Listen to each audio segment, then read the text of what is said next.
दोस्तों कई बार ऐसा देखा जाता है कि अलग अलग मामलों में स्मॉल क्वांटिटी हो, इंटरमीडिएट क्वांटिटी हो, चाहे कमर्शियल क्वांटिटी हो, तीनों ही मामलों में कई बार अलग अलग तरह से पुलिस कोई भी चीज जो बरामद करती है, जो रिकवरी करती है, उस चीज को देखा जाता है। दोस्तों the narcotic drug and psychotropic substance 1985 का जो एक्ट है, 83 इसमें सेक्शंस हैं, उन सेक्शंस के हवाले से ही पता चलता है किस किस सेक्शन में कमर्शियल क्वांटिटी जाएगा और साथ में ही कब वो स्मॉल क्वांटिटी या कमर्शियल क्वांटिटी या इंटरमीडिएट क्वांटिटी बन जाता है। तीनों में ही सजा के अपने अपने प्रावधान है, साथ में ही पुलिस की प्रोसीडिंग अलग अलग तरह से चलती है। कई बार आपको एनसीबी उठाती है, कई बार क्राइम ब्रांच आपको अरेस्ट करती है, कई बार पुलिस अरेस्ट करती है, कई बार नॉर्मल साइबर क्राइम वाले भी अरेस्ट कर लेते हैं जब यहां पर चांस रिकवरी हो जाती है। तो आज अपनी इस वीडियो के माध्यम से मैं आपको थोड़े डिटेल में बताने की कोशिश करूंगा कि कब चांस रिकवरी होगी, कब इंडिविजुअल रिकवरी होगी और कब यहां पर ज्वाइंट रिकवरी मानी जाती है और इसमें कैसे कैसे अपने केस को आप आगे बढ़ा सकते हैं, उसके बारे में ही बात करेंगे। ज्यादा कुछ जानने के लिए इन तीनों ही रिकवरी के बारे में दोस्तों बने रहिए हमारे इस वीडियो के साथ। दोस्तों आप कोई भी लॉ स्टूडेंट हैं, कोई भी नए वकील साहब हैं, कोई भी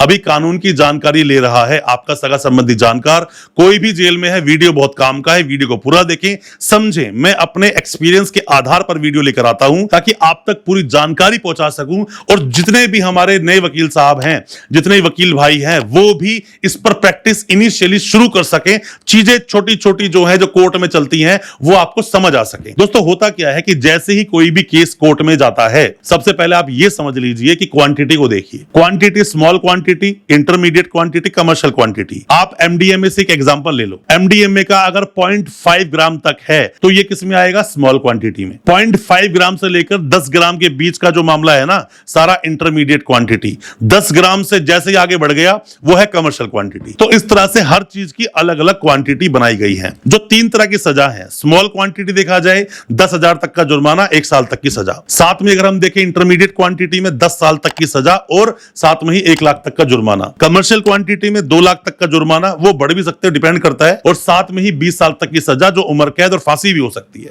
कितनी क्वांटिटी मिली और कैसे मिली, यहां पर ही दोस्तों डिपेंड करती है सब चीजें। अब आप बोलते हो कि सर कई बार जो मेरे पास जो आप लोग एफआईआर भेजते हो, डॉक्यूमेंट भेजते हो अपने पढ़ने के लिए, आप कहते हो सर देखो एफआईआर मेरा कहीं नाम ही नहीं है, तो सर मुझे क्यों पुलिस आपको ढूंढती फिर मेरे घर पे 3 बार रेड मार चुकी है। दोस्तों ऐसा होता है कि मान लीजिए आपका एफआईआर में नाम नहीं है तो भी जो डिस्क्लोजर में नाम आया, सेक्शन 29 वहां से जुड़ जाता है। जब भी 2 या 2 से ज्यादा लोग होते हैं, जब डिस्क्लोजर में नाम आते हैं, सेक्शन 29 यहां पे हिट करता है। इसकी वजह से ही पुलिस आपके पास घर पे आ रही है। सभी नए वकील भाइयों को बोलता हूं, कभी भी जब आपके पास कोई एफआईआर आए, कोई भी केस आता है एनडीपीएस का, आप एफआईआर को पढ़ें। एक बार एफआईआर को पढ़ेंगे समझ आएगा, दूसरे पढ़ोगे और अच्छा समझ आएगा, तीसरे पढ़ोगे तो एफआईआर को आप जान पाओगे। हर लाइन में क्या बात लिखी है, हर लाइन क्या कहना चाहती है, यहां पर क्या क्या तो जो भी कंप्लाइंस हैं, क्या क्या पूरे हुए और क्या क्या पुलिस ने गलतियां कर दी जिसका आपको बेनिफिट लेना है। तो एफआईआर को कम से कम 3 बार पढ़ना चाहिए। बाकी चार्जशीट है वो एक बार भी पढ़ लोगे, ढंग से पढ़ लोगे, इनफ है। अब दोस्तों होता क्या है, पहले समझिए चांस रिकवरी क्या होता है। जैसे मान लीजिए एक पुलिस के पास एक इंफॉर्मेशन मिली, उसने एक आदमी पकड़ा, उसने बोला कि मैंने आज ही एक कोई भी ऑटोमेटिक पिस्टल एक इस आदमी को बेची है, इस रास्ते से जाएगा और किसी का मर्डर करने के लिए जाएगा। वो वहां पर पुलिस ने बैरिकेड लगाए, वो बंदा बाइक पे आया, उसको रोक लिया, उसको जब तलाशी ली तो वो पिस्टल तो मिली ही मिली उसके पास से, साथ में हेरोइन मिल गई। हेरोइन कितनी मिल गई? आधा किलो मिल गई या 300 ग्राम मिल गई। तो यहां पर कमर्शियल क्वांटिटी का एक केस, एनडीपीएस का केस भी बनेगा और यहां पर सेक्शन 50 का नोटिस भी उसको दिया जाएगा। तो यह है चांस रिकवरी। एक और चांस रिकवरी से आप एग्जाम्पल समझ लीजिए। मान लीजिए कहीं पर जुआ खिलाया जा रहा है, जुआ खिलाया जा रहा है, वहां पर 10, 12, 15 लोग वहां बैठे हुए हैं और ऐसे में जुए पर रेड मारने के लिए पुलिस गई थी, पर जब सबकी तलाशी ली तो पता चला कि उनके पास से जो कॉन्ट्राबैंड मिला, नशीला पदार्थ जो मिला, वो कमर्शियल क्वांटिटी का मिल गया। तो चांस रिकवरी है। अब इसी जुए के अड्डे से ही अब आप समझिए कि यहां पर इंडिविजुअल रिकवरी कब है, ज्वाइंट रिकवरी कब है। मान लीजिए उसी जुए के अड्डे में कहीं पर भी, मतलब सब लोग जुआ खेल रहे हैं और वहां पर मान लीजिए 3 किलो हेरोइन मिल गई, एक ही जगह पर 3 किलो हेरोइन मिल गई, तो सिर्फ कॉन्शियस पोजीशन होनी चाहिए, मतलब सबको पता होना चाहिए। ये प्रूफ करना पड़ता है बाद में, ये शुरू में प्रूफ नहीं करना पड़ता। पुलिस पहले आपको उठाकर जेल में डाल देगी। एक गाड़ी में 5 लोग जा रहे हैं, 5 लोग जा रहे हैं, जब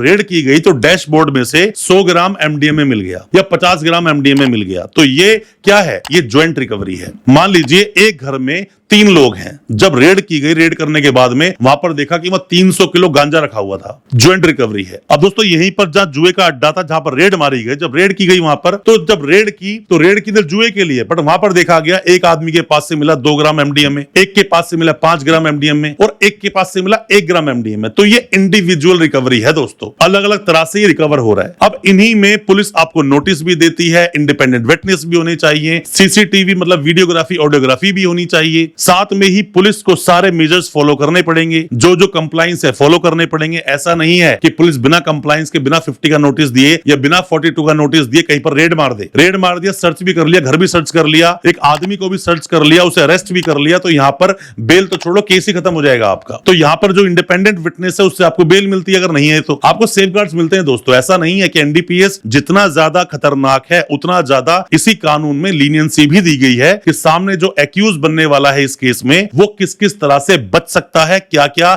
सेफगार्ड्स देखने होंगे। और कोई इंसान उसी पैसे से संपत्ति कमा रहा है, कार खरीद रहा है, कुछ भी चीज खरीद रहा है, वो जब्त भी की जा सकती है, सीज की जाती है। सेक्शन 68 यही बात बोलता है। दोस्तों आप ऑनलाइन कंसल्टेंसी लेना चाहते हैं, एनडीपीएस केस के बारे में कुछ भी जानना चाहते हैं, दिए गए नंबर पर आप व्हाट्सएप करें। कोई भी सवाल आपके दिल में है कमेंट बॉक्स में सवाल पूछें, आपको रिप्लाई जरूर करेंगे। हो सकता है हमारे किसी रिप्लाई से आपकी कोई मदद हो सके। अच्छा लगा हो आज का वीडियो, चैनल को सब्सक्राइब करना बिल्कुल ना भूलें, साथ में लगा बेल आइकन जरूर दबा दें ताकि इसी तरह की लीगल अवेयरनेस की वीडियोस आप तक पहुंच सके सबसे पहले। बहुत बहुत शुक्रिया दोस्तों, धन्यवाद हमारी इस वीडियो के साथ बने रहने के लिए।